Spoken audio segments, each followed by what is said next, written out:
Saúde os irmãos com a paz do Senhor, amém? Meus irmãos, que conferência maravilhosa tem sido essa. Desde ontem à noite, hoje pela manhã, foi tremenda. A palavra que tem sido liberada aos nossos corações, através da vida do pastor Israel Leocádio, que eu gostaria de convidar para assumir a tribuna neste momento, com o coração aberto, crendo que Deus usará uma vez mais em nosso favor.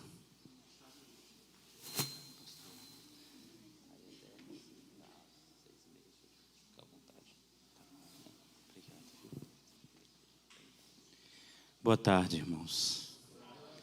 A paz do Senhor Jesus. Eu vou ler Atos, capítulo 2. Um texto muito bom, muito propício para a gente falar de avivamento, né? Mas um texto que talvez esteja dizendo alguma coisa que a gente não percebe. Eu tenho por hábito dizer que nós temos que adquirir, buscar do Senhor o entendimento daquilo que o Senhor está dizendo em detalhes, sabe? E não daquilo que o Senhor disse a grosso modo. Mas os detalhes, eu costumo até usar uma figura e dizer assim que precisamos aprender a olhar a flor e a abelha que pousou na flor e o mosquito que pousou na flor. Nós precisamos aprender a olhar os detalhes da flor, a perceber o cheiro dela. Assim também as Escrituras, nós precisamos aprender a olhar para a Bíblia e entender que não há uma mensagem clara apenas, mas há uma mensagem oculta, escondida para o povo do Senhor. E sempre haverá uma mensagem escondida, guardada para o povo do Senhor. Conversávamos, eu e o pastor, ontem, e falávamos exatamente sobre essa questão, sobre essa realidade de um Deus que oculta segredos aos teus servos. E isso parece estranho, mas é algo que faz muito sentido. O Senhor guardar segredos para aqueles que o buscam com mais intensidade. Sempre foi assim. O Senhor falava, Jesus falava a uma multidão de pessoas. Acredita-se que sempre havia uma multidão que oscilava entre 5 a 10 mil pessoas atrás de Jesus, por onde ele passava. Mas as coisas particulares ele falava aos discípulos e os segredos aos apóstolos. Há sempre alguma coisa que pode estar ali onde o Senhor disse, naquela frase que o Senhor citou, naquela revelação que Deus deu, que tem algo mais a dizer do que apenas aquilo que você conseguiu ler. Há uma leitura do Espírito Santo ali. E você precisa abrir os seus olhos espirituais para ver essa leitura que o Espírito Santo quer que você veja. Que Ele quer que você entenda, Ele quer revelar aos teus olhos, Ele quer mostrar a você. E talvez a grande mudança ocorra em nós, quando nós lemos a Bíblia, quando ela deixa de ser apenas um livro que a gente consegue ler. E ela passa a ser um livro onde segredos de Deus nos são revelados, nos são mostrados. Isso torna a coisa tão mais especial, tão mais rica, tão mais importante. Concorda comigo? Eu particularmente, irmãos, gosto muito de reuniões com poucas pessoas. Gosto desde o tempo anterior ao isolamento. Porque eu entendo assim que aqueles que vão em reuniões, que em horários truncados, em horários incomuns, eles foram por uma paixão muito grande. E aqueles que vão nos momentos mais propícios, e aqueles que vão nos momentos mais festivos, eles vão pela oportunidade mesmo. Então, essa paixão de quem buscou um horário, de quem olhou de uma forma diferente, sempre me atraiu. E esse horário que nós estamos aqui agora, talvez seja um horário desses, para quem está em casa, né? Um horário que a pessoa enxerga não como horário de culto, mas enxerga como um horário que tem que descansar, que tem que relaxar. Mas alguns acessaram lá, né? Alguns estão nos assistindo lá. E vocês estão aqui. Isso é lindo, irmãos, isso é maravilhoso. Isso mostra vontade, isso mostra sede, isso mostra fome, isso mostra desejo, e isso mostra todas essas coisas que agrupadas para Deus têm muita importância, fazem muito sentido. Amém? Nós estamos falando sobre avivamento. E hoje, agora, nesse momento, hoje não, né? Agora, eu gostaria de abordar com vocês a terceira pergunta que nós falamos, que faríamos à Bíblia sobre avivamento. Nós temos tantas perguntas para fazer para a Bíblia sobre avivamento. Poderíamos passar aqui anos falando sobre o avivamento, falar sobre o Espírito Santo de Deus, que é alguém tão especial, tão maravilhoso, tão incrível, tão tremendo, tão formidável. É o Espírito Santo de Deus, alguém que precisamos conhecer, irmãos. Alguém que precisamos conhecer, sabe, nós temos por hábito assim conhecer Deus o Pai. Quando a gente fala com um irmão, um crente, um cristão sincero sobre o Pai, no seu inconsciente, no seu subconsciente, vem logo a ideia de quem Ele é. Quando a gente fala do Filho, a gente também tem uma ideia imaginária do que Ele é. Ainda que tenha sido induzida por alguma outra informação não bíblica. Mas quando a gente fala do Espírito Santo, muitas pessoas não têm a imagem de quem Ele é. Não entendem quem Ele é. Mas é Ele quem está conduzindo a igreja desde a ascensão de Cristo. É Ele que nos conduz a Cristo. E se vier a existir um avivamento aqui, será produzido por Ele, como nós falamos aqui pela manhã. É Ele que tem que acender a chama. Então quem acenderá essa chama é o Espírito Santo de Deus. Então nós vamos falar hoje de um verso que fala do Espírito, para a gente entender uma questão muito importante sobre Deus. Nós precisamos conhecer Deus melhor. Nós temos o nosso Deus, como eu disse para vocês, a imaginação, a ideia, mas nós precisamos conhecer melhor o caráter de Deus, os pensamentos de Deus, os sentimentos de Deus. Você já parou para pensar na palavra intimidade? Avivamento é a busca dessa intimidade. Mas você já parou para refletir sobre a palavra intimidade? A intimidade, ela só é real quando você conhece profundamente a pessoa. Quando você vai se aproximando, ganhando espaço, conquistando e dando espaço, e trocando espaços interiores, e aí você vai gerando uma afinidade. E essa afinidade vai se transformando em uma integridade de dois em um, e a coisa vira intimidade. Logo, nós precisamos conhecer profundamente alguém que queremos nos relacionar com Ele. E Deus é uma palavra que aponta para a Trindade e não para o Pai. O termo Deus é um termo que aponta para uma palavra hebraica, Elohim, que é uma referência à pluralidade divina, à ação plural divina. O Pai tem o seu nome, Adonai, o Filho tem o seu nome, Yeshua, o Espírito tem seu nome, Ruach Kadosh. E os três juntos têm o seu nome, Elohim. Amém? Então nós precisamos conhecer o nosso Deus. Em muitos aspectos, o nosso Deus, Ele tem muito para nos revelar, tem muita coisa para nos mostrar. Mas um aspecto de Deus que é muito importante para o nosso tema de hoje é a sua capacidade de administrar. Deus é um Deus que planeja as coisas. O nosso Deus não é um Deus de improvisos. Ele não é um Deus de realizações sem reflexões. Ele não é um Deus de realizações feitas de última hora. Ele é um Deus que planeja aquilo que faz. Ele é um Deus que trabalha sempre entendendo o porquê está fazendo e aonde Ele quer chegar e como fará para chegar naquele lugar. As obras do nosso Deus não têm remendos. São obras construídas sem remendos. Deus nunca é pego de surpresa. Em momento nenhum em sua obra, Ele é pego de surpresa. Quando o Senhor criou o mundo, os mundos, e criou a terra, e no Gênesis 1, Bereshit, Aleph, Ele revela a criação da terra, e o verso 1 apresenta o início e o fim de todas as coisas no original hebraico. Bereshit bara Elohim et hashamayim ve'et haaretz.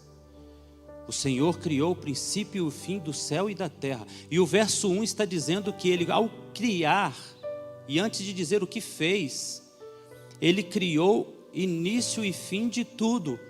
Logo houve um planejamento. Ele não foi surpreendido com a queda de Adão. Ele não foi surpreendido com a traição de Lúcifer. Ele não foi surpreendido com nada, porque Ele criou, já entendendo como seria o começo, o meio e o fim de todas as coisas. Ele é um Deus que nos passa segurança. Deus não tem plano B. Por isso Deus não tem plano B, porque o que Ele faz sabendo os seus resultados. Ele faz com completa e total segurança.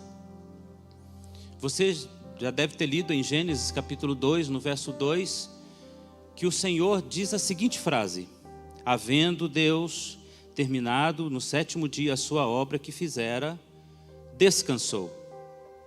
Já leu isso na Bíblia? O Senhor descansou no 7º dia. Todos nós já lemos isso. Mas a palavra descansou não é a ideia de estava cansado, fadigado da obra e aquilo deu tanto trabalho, você não imagina? A palavra na realidade está dizendo: o Senhor sentiu-se seguro ao terminar, porque viu que ficou como Ele pretendia que ficasse. Então Ele ficou confiado, Ele relaxou, Ele descansou, Ele sentiu-se seguro. É esse o sentido do descansou Deus. Porque Deus não precisa descansar, Ele não cansa, Ele é Deus. Então o Senhor descansou porque Ele olhou tudo o que Ele fez. Mas Ele não olhou tudo o que Ele fez, céu, terra, passarinho, bichinho e homem. Ele olhou tudo que Ele fez, início, meio e fim de tudo, e disse: vai dar certo. Descansou. Pode funcionar.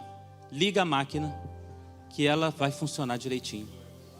E vai chegar ao seu objetivo. O Senhor descansou, ficou sem preocupações.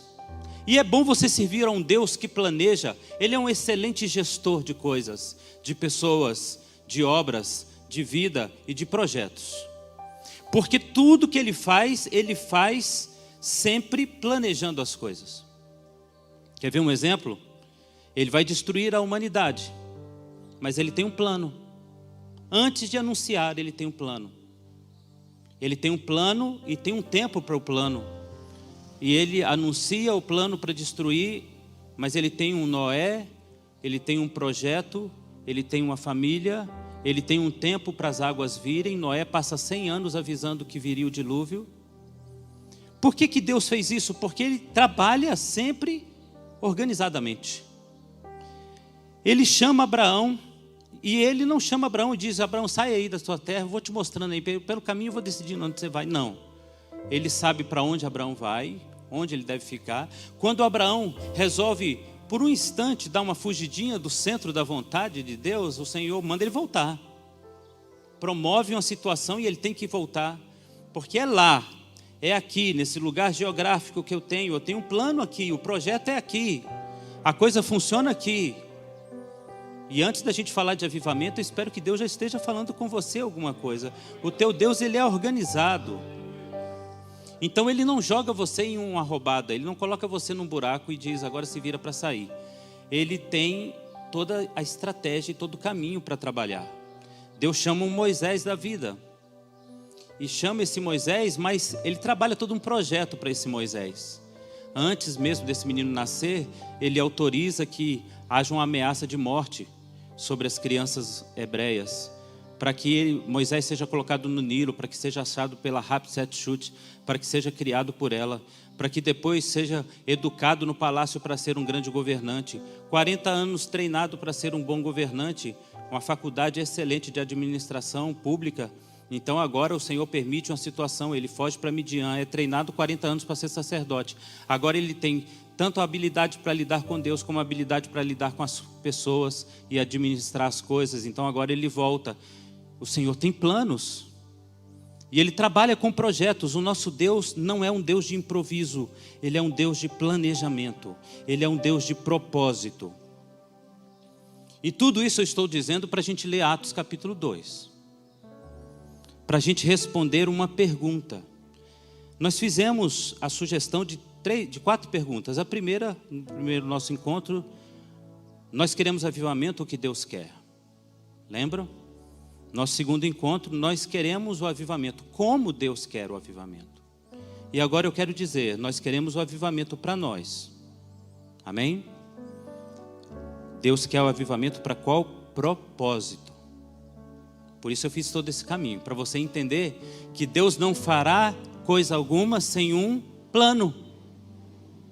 Deus não fará coisa alguma sem um projeto. Então, se você quer o avivamento, se essa igreja quer o avivamento, ela tem que entrar, se adequar ao projeto de Deus de avivamento, ao propósito de Deus para avivamento. Então, vamos ler Atos agora. 2, verso 1. E cumprindo-se o dia de Pentecostes, estavam todos concordemente no mesmo lugar. De repente veio do céu um som como um vento veemente, impetuoso, encheu toda a casa que estavam assentados. Foram vistas por eles línguas repartidas como que de fogo, as quais repousaram sobre cada um deles. Todos foram cheios do Espírito Santo. Eu acho isso lindo, irmãos. Um Espírito que não discrimina. Percebe? Deus não discrimina pessoas. Se você é obediente, não importa a sua classe social, não importa a sua posição social, não importa o seu poder social, não importa se você tem poder eclesiástico, se você está em uma posição melhor do que um outro irmão, se você está em obediência, o Espírito enche você. Todos foram cheios do Espírito e começaram a falar noutras línguas. Aqui começa o plano, conforme o Espírito Santo lhes concedia. Veja que quem está colocando a língua na boca do indivíduo, o dialeto, é o Espírito. Ele está decidindo, você vai falar francês, você inglês, você alemão, você português, você vai falar o dialeto árabe, você vai falar o dialeto africano, você vai falar Mobutu, você vai falar... Ele vai determinar, ele escolheu o que cada um faria. Vamos lá. E em Jerusalém estavam habitando judeus, homens religiosos de todas as nações. Que coincidência, hein, irmãos? Olha que coincidência. Naquele dia, naquele momento, o Espírito Santo colocou na língua do povo dialetos que eles não falavam. E curiosamente, era exatamente o momento onde existiam muitas pessoas de outros países ali. Coincidência? Planejamento. Amém? E quando aquele som ocorreu, ajuntou-se uma multidão que estava confusa, porque cada um ouvia falar aonde, irmãos? Na sua própria língua. Você sabe, irmãos, que eu acho uma coisa interessante nesse texto aqui, que eu quero pontuar. Veja, cada um falou em uma língua e o povo ouvia no seu dialeto. Amém? Cada um falava uma língua diferente. Mas de repente, irmãos, o Pedro também pregou uma palavra logo depois desse momento, e todos ouviram e entenderam, e isso é muito mais maravilhoso do que o primeiro ato. Porque no primeiro ato, não houve a tradução, houve a condição para falar a língua do indivíduo. No segundo ato, o Pedro falava aramaico, e todos que falavam outras línguas entendiam o aramaico. O milagre inverteu. Que coisa maravilhosa. Um Deus que planeja e que faz as coisas com um propósito. Deus sempre faz as coisas com um propósito. Então, se Deus levanta seus discípulos, Ele tem um plano. Se Deus disse o que devem fazer, Ele tem um plano. E se o Espírito Santo levanta certas pessoas e os enche, Ele tem um propósito. O nosso Deus sabe o que está fazendo, nós não. O que é comum em tudo que Deus faz, além de planejamento, o que é comum em tudo que Deus faz, é que Deus usa homens para os seus planos, e os seus planos nunca são individuais. E aqui vem a resposta, a gente começa a dar a resposta da pergunta. Eu quero avivamento para mim. Deus quer para qual propósito? Porque no propósito de Deus, tudo que Ele faz tem um plano, tem um objetivo, e Ele nunca faz nada para abençoar um só homem. Deus nunca tem projetos individuais. Deus não trabalha com projetos individuais, Ele trabalha com projetos coletivos. E todos os projetos de Deus são sempre coletivos. Se você mexer com Deus, Ele vai transformar a coisa no coletivo. Quer ver um exemplo muito simplório? Uma multidão de 4.000 pessoas seguia Jesus e todo mundo estava com muita fome, não havia um restaurante no caminho. Jesus chama um dos seus discípulos e diz: olha, compra comida para esse povo. Senhor, onde? Nem tem supermercado mais aqui. O BH fechou aqui esses dias, a pandemia e tudo. Onde eu vou alimentar esse povo? Jesus então chama e diz: procura alguma coisa aí, mas não vão alimentar esse povo. Acharam um menino com sanduíche, tadinho. O sanduíche caiu na mão de Jesus. Caiu o sanduíche na mão de Jesus, o pãozinho, o peixinho. Ele multiplicou para todo mundo, porque o Senhor não trabalha com projetos individuais. Então deixa eu fazer um negócio aqui, eu vou alimentar os meus discípulos, porque estão comigo. Galera, vai embora para casa aí, que a gente depois dá um jeito de se encontrar. Não, Deus tem planos coletivos. Deus trabalha no coletivo. Vamos lembrar de Noé então de novo? O Senhor quer destruir a terra, mas Ele tem um projeto. E nesse projeto tem Noé e tem uma arca.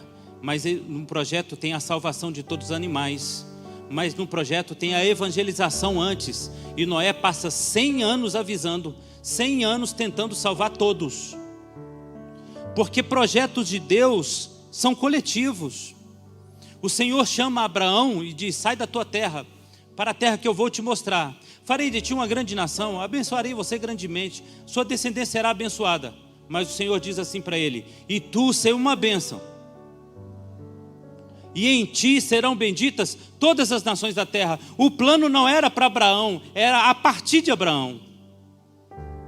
E o que você que está buscando avivamento tem que entender é que se Deus tem um plano, e se você está querendo entrar no avivamento, Deus tem um plano para ele. E o plano para ele inclui a coletividade. Ele não vai avivar você sozinho na sua casa, no seu quarto. Ele não vai trazer um avivamento maravilhoso, esplendoroso para você na sua cama, dar um sonho espetacular para você se sentir cheio, transbordando e ficar só assim. Ele tem um projeto coletivo. O Senhor chama Moisés, prepara Moisés, trabalha Moisés para salvar 3 milhões de pessoas. Mas antes ele tentou salvar o próprio Egito. O alerta vinha. O alerta vinha, e Faraó é que impediu a salvação e a proteção do Egito. Mas mesmo assim, ao sair do Egito, muitos egípcios foram com Israel, e cerca de 3 milhões de indivíduos, 2 milhões de hebreus e quase 1 milhão de pessoas não hebreias estavam entre eles, porque Deus não tem planos individuais. Deus tem planos coletivos que envolvem as pessoas. Em Atos dos Apóstolos capítulo 2, o Espírito Santo encheu aqueles irmãos, mas no capítulo 1, verso 8, o plano foi apresentado antes, e diz assim: aguardem até que do alto vocês sejam revestidos do poder. E no verso 8 diz: recebereis poder ao descer sobre vós o Espírito Santo, e ser-me-eis testemunhas. E agora o Senhor vai dizer até onde? Até os confins da terra. O plano de encher aquele grupo de 120 era salvar o mundo. Deus não tem planos de avivamento individualistas. Deus não tem um projeto de avivamento individualista. individualismo não combina com avivamento. Um crente não pode achar que está vivendo um avivamento isolado de toda a igreja. Voltando ao texto de Atos dos Apóstolos, capítulo 2, a Bíblia diz: cada um ouvia a mensagem no seu próprio idioma. O poder de Deus foi multiplicado. Você percebe? O Senhor encheu os que estavam em obediência e os usou para tocar os que estavam em desobediência e levá-los ao arrependimento. E quase 3.000 pessoas se converteram naquele momento, porque o projeto de encher você é para alguém. O projeto de encher você não é para fazer de você uma botija cheia, mas para fazer de você uma botija transbordante. Deus não quer te encher, Ele quer transbordar você. Você não está entendendo?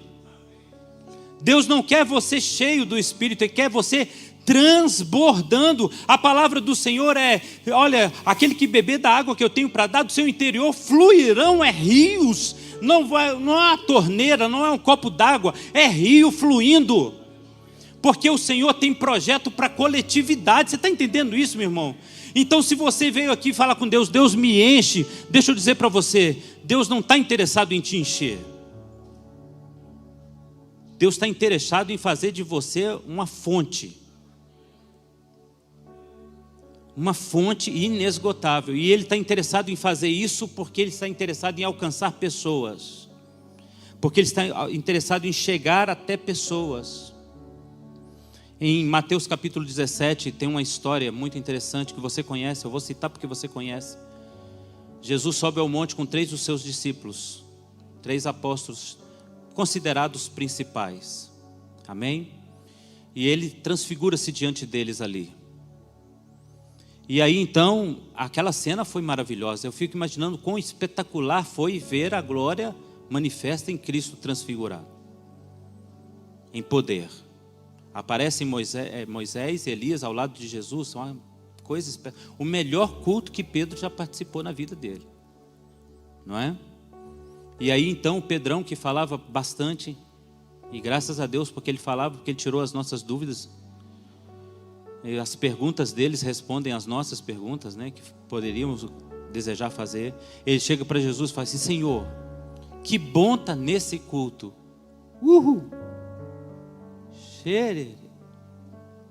Vamos ficar aqui, Jesus. Fala sério. Vamos descer não. Vamos fazer 3 tendinhas.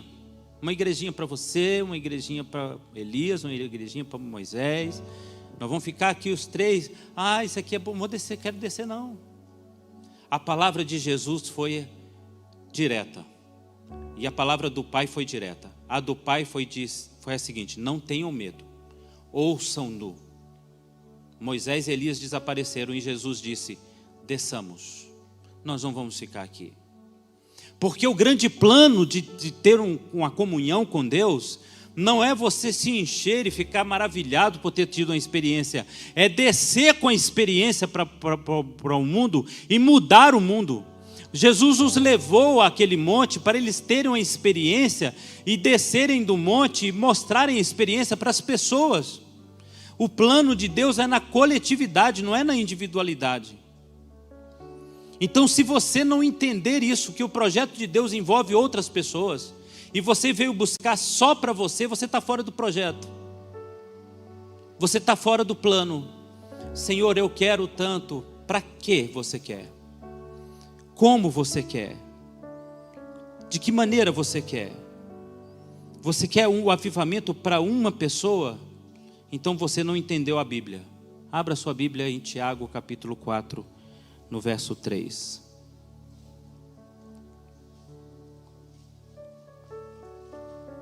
Tiago 4, 3.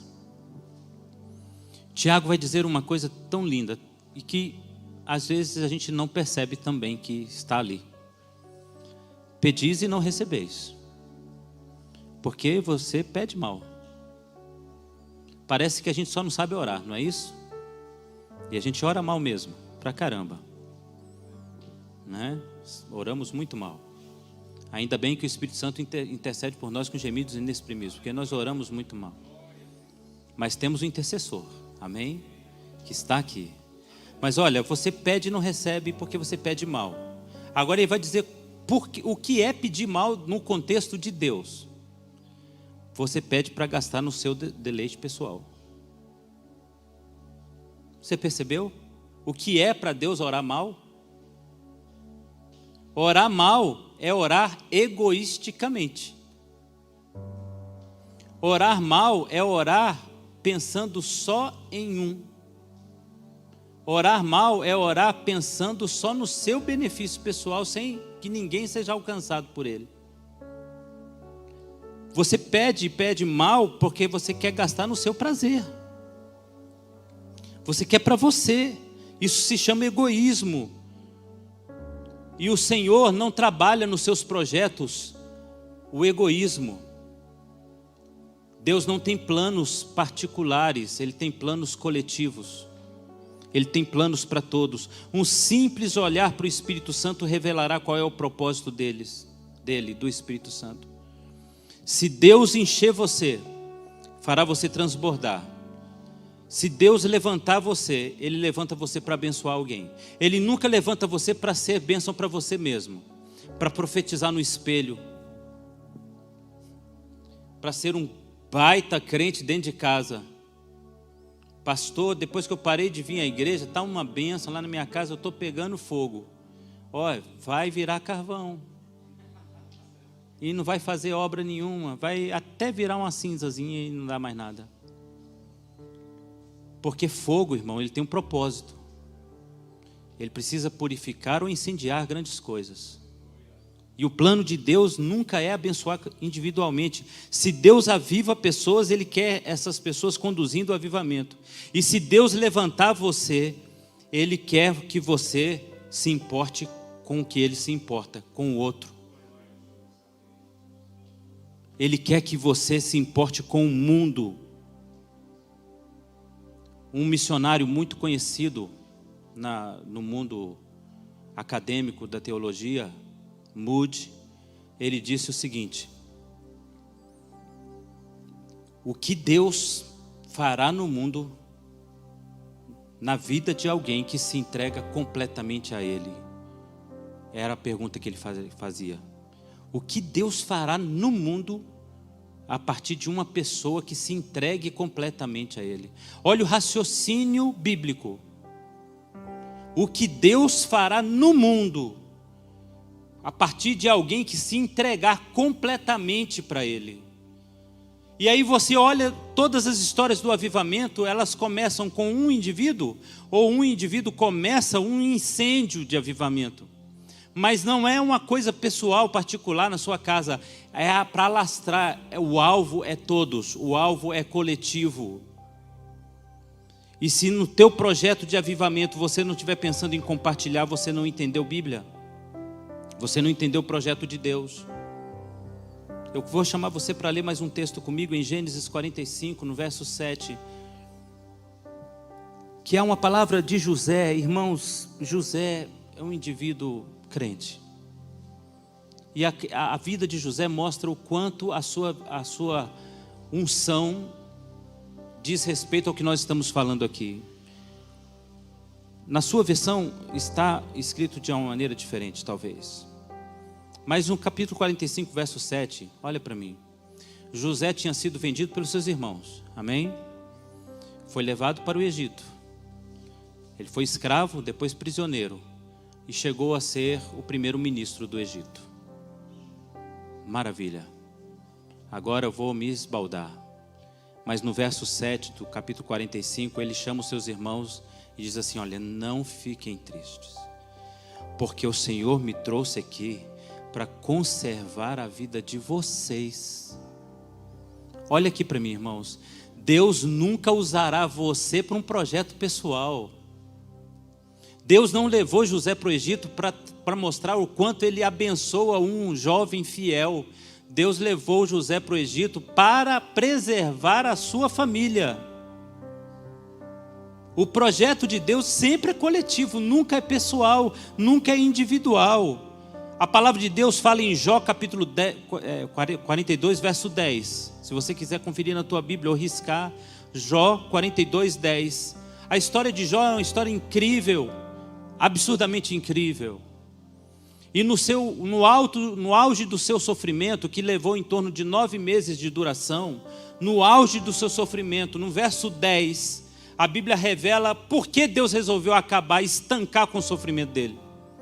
Diz o verso 10: Deus mudou a sorte de Jó quando ele orava pelos seus amigos. Ah, fala sério, irmão. O projeto de Jó não era para Jó, era para muita gente. E a sorte dele foi mudada quando ele, que estava no limite do esgotamento de lutas e tribulações, orou e intercedeu pelo outro. Quando ele entendeu e colocou em prática o projeto de Deus, que é: eu dou a você para você multiplicar na vida do outro. Eu encho você para você transbordar na vida do outro. Eu coloco em você para você passar para o outro. Eu te dou dons para você usar na vida do outro. Eu te dou dons não para você se sobressair, mas para que outros possam ser alcançados pelo dom que eu te dou. Jesus Cristo é outra história maravilhosa. Lucas capítulo 4, no verso 18, se você quiser ler a partir do 18 e 19, Jesus Cristo vai dizer por que ele veio. E ele diz: porque o Senhor me ungiu para evangelizar pobres, curar enfermos, curar os quebrantados de coração, pregar liberdade aos cativos, restauração de vida aos cegos, pôr em liberdade aos oprimidos. Eu não vim para mim, eu não vim para ser engrandecido, eu não vim para ser aplaudido, eu não vim para ser coroado, eu não vim para ser seguido, eu não vim para as pessoas se prostrarem diante de mim. Eu vim pela coletividade, eu vim por todos, eu vim pelos doentes, eu vim para curar, eu vim para salvar. Se você deseja avivamento, e você que está em casa deseja avivamento, você tem que entender que Deus quer te dar, com uma condição: que você entre no seu projeto. E o projeto dele é fazer de você uma bênção para alguém. Usar você para ser um instrumento na vida de outra pessoa. Encher você para que outros sejam alcançados. Você já parou para pensar nos dons que a igreja tem? Que coisa maravilhosa são? Eu gostaria de chamar até os meninos do louvor aqui, porque vai ajudar. Os dons que o Senhor deu à igreja são dons maravilhosos. Os dons espirituais são maravilhosos. Mas, falando dos dons espirituais, a gente vai entender claramente que o Senhor deu para outra pessoa usar. Ele dá para você, para outra pessoa usufruir. Dom de curar, sinais e maravilhas, profetizar, interpretar línguas, falar línguas que são profecias em outro idioma. Dom de palavra de sabedoria, falar do que Deus conhece, você não sabe. Palavra de conhecimento, falar do que está oculto, que você não conhece. A ideia de Deus em dar um dom é para o outro se beneficiar. Amém? Mas olha aqui para frente.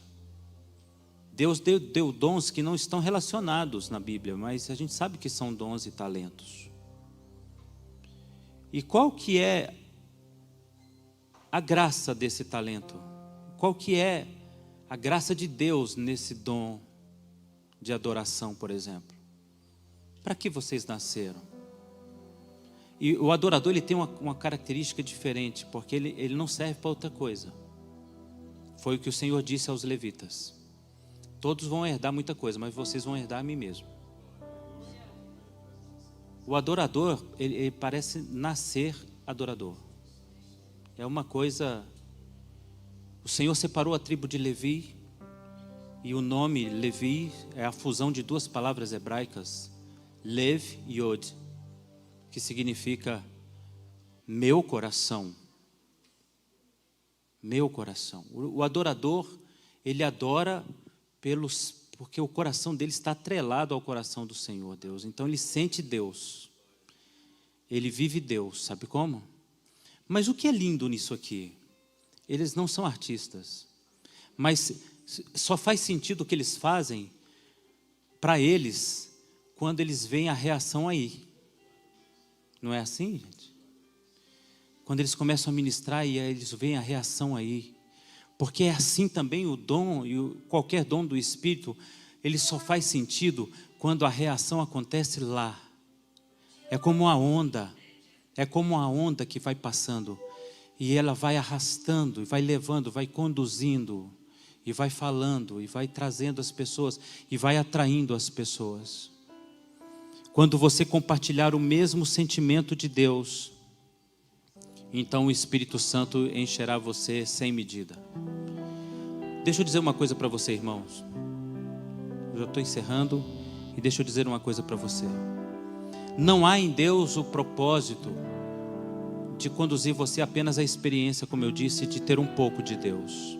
Ele quer muito que você tenha muito mais.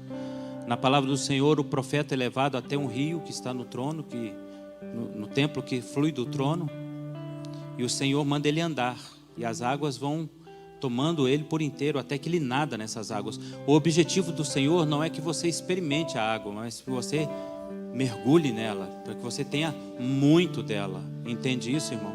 Para que você experimente muito dele. Ele não quer que apenas você saiba quem ele é, mas ele quer que você leve os outros a conhecê-lo por intermédio da sua vida. Ele não quer apenas que você diga, puxa, sentir Deus. Ele quer que a sua vida seja de tal forma mexida que as pessoas, ao chegar perto de você, sintam Deus, percebam Deus, entendam Deus e possam amar a Deus pela sua vida, pelo seu mover, pelo mover de Deus em você. Você está entendendo isso, irmãos? Abra sua Bíblia em Filipenses 2:5. Que haja em vós o mesmo sentimento que houve em Jesus Cristo. Qual foi o sentimento que houve em Jesus Cristo? Eu vim para curar, para libertar, para ajudar, para socorrer. Eu vim por você, eu vim carregar para você a cruz, eu vim te ajudar a carregar o fardo. Eu vim morrer por você, eu vim te amar, eu vim para o coletivo, eu vim para todos, eu vim para tudo, para fazer por você. Esse é o sentimento que está em Cristo. Que haja em nós o mesmo sentimento que há em Cristo. Se houver o mesmo sentimento, o avivamento então trará coisas extraordinárias na sua vida. Você vai viver coisas maravilhosas e incríveis na sua vida. Eu quero contar uma história para finalizar, uma ilustração para finalizar. Conta-se essa história, e eu acredito nela porque quem contou essa história é um missionário de respeito, que fazendo missões entre os índios no Brasil, ele falava muito da praia. Existe um mar, e os índios não conseguiam entender o que era um mar. E ele falava assim, olha, você olha para o horizonte, nossa, não acaba. Eu não consigo entender. Ele conseguiu uma passagem para levar um dos índios da tribo até o Rio de Janeiro. Chegando no Rio de Janeiro, ele levou ele à praia. O índio ficou louco. Lambeu a água, comeu terra. E aí ele pegou um galão, encheu esse galão com um balde d'água e levou para os outros índios, para mostrar para eles aqui, olha aqui o oceano. Você sabe que às vezes eu tenho essa impressão. Você conhece o balde e acha que viveu o oceano. Vem alguém te dá um copo e você acha que conheceu o oceano. Deixa eu dizer para você, meu irmão, existe um oceano do Espírito Santo. Existe um oceano maravilhoso, infinito do Espírito Santo. Grandioso, tão grande que não cabe em você só, então ele tem que distribuir para muita gente. Ele está aqui agora. Ele está aqui, está lá onde essas pessoas estão nos assistindo, porque ele é onipresente. Ele está caminhando ao teu lado agora, ele está tocando em você agora, ele está comunicando-se com você, ele está falando com você coisas que eu não falei, mas que a minha voz levou até você e você ouviu o Espírito Santo falar. Ele está caminhando entre nós, ele está querendo levantar você para uma grande obra. Ele quer usar você. E se você quer ser usado, você precisa só entender mais uma coisa. eu preciso entrar no projeto de Deus. Vamos ficar de pé. O projeto de Deus é salvar todos, é salvar muitos, é alcançar muitos, amém? E os muitos começam lá na sua casa. Então eu gostaria que você levantasse levemente sua mão. Há alguém da tua casa que precisa ser alcançado, meu irmão. E quem estiver em casa aí, levante também sua mão. Há alguém que precisa ser alcançado. Há alguém que precisa ser alcançado. E você é o canal. Você é o canal de Deus para que isso aconteça na vida dessa pessoa. Então, em nome de Jesus, comece a orar por essa pessoa enquanto os irmãos ministram a adoração ao Senhor. E deixa o Espírito Santo fazer o resto.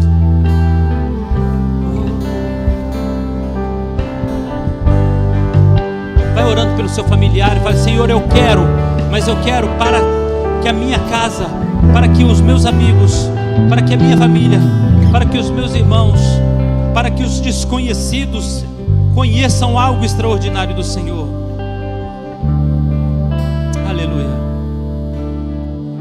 Nós estamos aqui tão sedentos de Ti, vem, ó Deus. Aleluia. Vem, ó Deus, enche este lugar. Meu desejo é sentir Teu poder.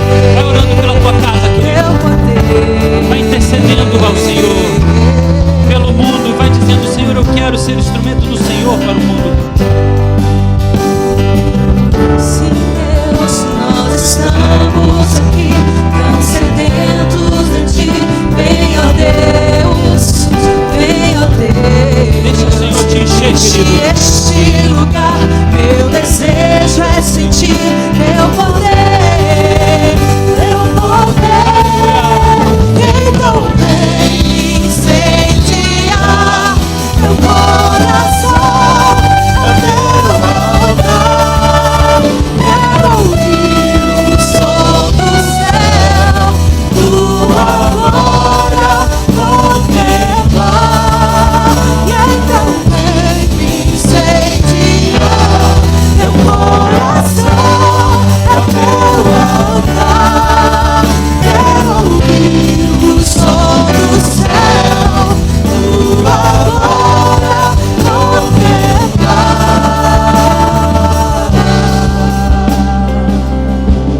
Leve tua mão ao teu coração agora, filhão.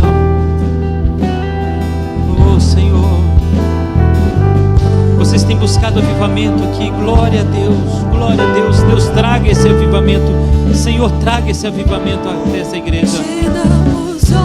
Mas esse avivamento é para muitos, é para muitos, é para muitos além dessa igreja. E se você não estiver disposto a colocar sua agenda na mão de Deus, esse avivamento não vai acontecer. Vamos dizer: te damos honra. Te damos honra, Senhor, te damos glória a Ti, Teu é o poder, pra sempre amém. Nós te damos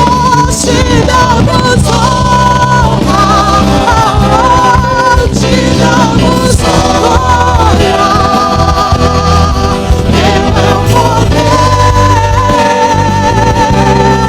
Sempre amém. Então vem incendiar meu coração, é o Teu altar. Quero ouvir o som do céu, Tua glória contemplar.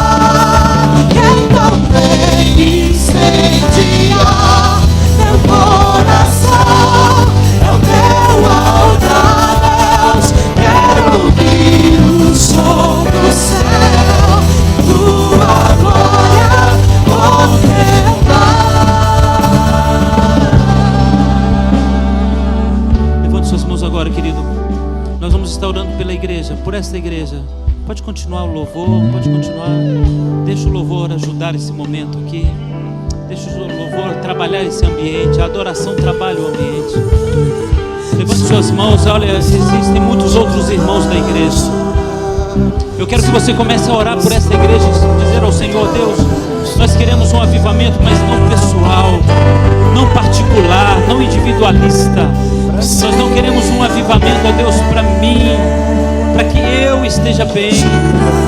Ó Deus, essa igreja, Senhor, ao viver o avivamento, quer entrar no teu projeto, no projeto de Atos capítulo 2, no projeto de Abraão, Moisés, no projeto, Senhor, de José, no projeto de ser bênção para outras pessoas, no projeto de Jesus Cristo de Nazaré, no projeto de ser útil para outras pessoas, no projeto do Espírito Santo de Deus, que é tocar, mover e trabalhar o mundo, ajudar e socorrer o necessitado.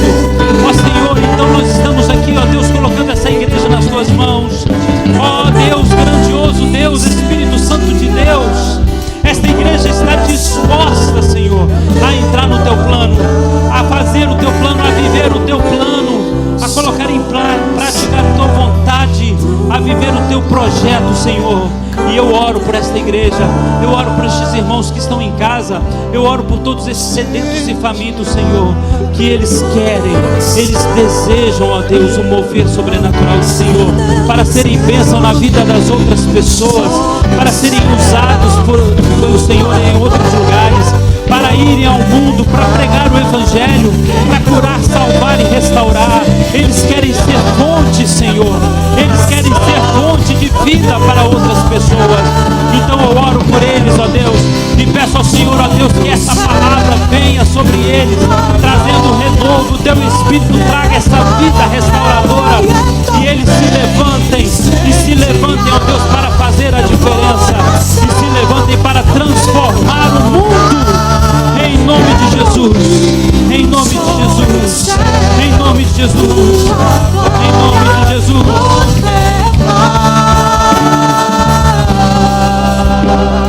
Levante bem alto sua mão assim, querido. Nós vamos repetir essa frase. Então vem me incendiar, Senhor. Então vem me incendiar, meu coração é o teu altar. Quero ouvir o som do céu, tua glória contemplar. Então vem me incendiar, meu coração é o teu altar. Quero ouvir o som do céu, tua glória contemplar.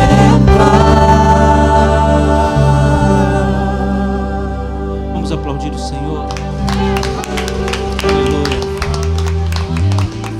Então eu quero que você que veio aqui hoje entenda. Olha, essa palavra é para você. Amém, querido? Para você que é jovem e que talvez pense assim: eu não estou nem pensando em futuro, eu não estou nem fazendo projetos. Deus está fazendo projeto para você. Deus tem projetos para você. Deus sonha com você. Para você que às vezes olha e fala assim: olha, pastor, meu tempo já passou. Meu tempo, não passou. Você sabe quando vai ser o momento em que você não é mais útil? Aqui, o Senhor te leva para lá. Enquanto você está aqui, você é útil. Então deixa eu dizer uma coisa para você. Lembra disso. Avivamento só existirá se o seu coração compartilhar o projeto de Deus de alcançar muito mais pessoas do que apenas você. Aplauda o Senhor mais uma vez.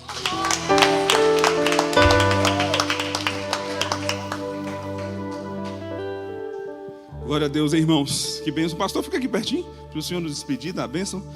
Glória a Deus, agradecer o Senhor, pastor. Que bênção. Meu Deus, como nós estamos aprendendo. Meu Deus, que maravilha. Que bênção. E o pastor Leonardo pediu desculpas porque ele teve que sair rapidamente, mas ele mandou dar um abração no Senhor. E daqui a pouco à noite, 19h30, ele vai estar com o Senhor novamente. Viu? Nos abençoe, em nome de Jesus.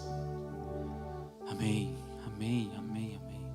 Irmãos, talvez, eu não sei, esse grupo, talvez a gente não se veja, né? Mas eu não sei como é que está funcionando, né? Então deixa eu aproveitar a deixa do pastor.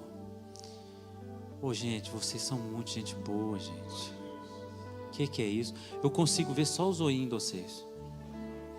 E pelo zoinho de vocês eu vejo que vocês são gente boa. E o olhinho de vocês passa uma coisa agradável de Deus, assim, sabe? Eu quero agradecer a vocês pela simpatia de vocês. Como vocês são agradáveis. Sabe? O Espírito de Deus já está em vocês. Então, agora vocês precisam entender que Ele quer transbordar em vocês. Fazer daquele moço ali um grande profeta. E daquela moça uma grande profetisa, levar aquele outro para o caminho da adoração, levar o outro para o caminho da profecia. Deus quer fazer coisas grandiosas na vida de vocês. Obrigado por terem me ouvido. Obrigado por terem vindo aqui. Obrigado pela simpatia. Obrigado pelo carinho de vocês. Obrigado pela atenção de vocês. Amém? Muito obrigado. Eu não posso abraçar vocês porque falaram que tem um trem de Covid. Tá por aí, tá andando aí. Mas fica o meu abraço aqui. Como diz o pastor Leonardo, de cotovelo. Levante sua mão assim. Antes da bênção apostólica, eu quero profetizar sobre você. Profetizar que rios fluirão. Fluirão, fluirão, fluirão, fluirão, fluirão. Pessoas buscarão você para responder questões da sua vida. Eu profetizo que pessoas buscarão em você o refúgio, porque você vai se tornar referência. Eu profetizo que você será um instrumento tão útil na mão de Deus que será usado em muitos lugares. Eu profetizo que muitos de vocês estarão indo por nações, falando de Cristo a muitos lugares diferentes. Eu profetizo que vocês falarão em línguas que vocês não imaginavam que falariam, porque vocês estarão em países que vocês não sonham em estar. Eu profetizo sobre a vida de vocês que o Espírito Santo fará de vocês como uma luz permanente. Onde vocês andarem, as trevas não irão resistir. Eu profetizo sobre vocês vinho novo. Eu profetizo sobre vocês uma alegria restaurada, um renovo de Deus vindo sobre vocês, transbordando em vocês na vida do outro. E em nome de Jesus, que o Senhor concorde com isso. Levante sua mão então. Que o Senhor te abençoe e te guarde. Que o Senhor levante o seu rosto sobre ti e tenha misericórdia de ti. Que o Senhor sobre ti levante o seu rosto e te dê paz. Que a graça do nosso Senhor e Salvador Jesus o Cristo, o amor de Deus o Pai, a comunhão e as obras do Espírito seja sobre sua vida, agora e sempre. Amém. Deus abençoe.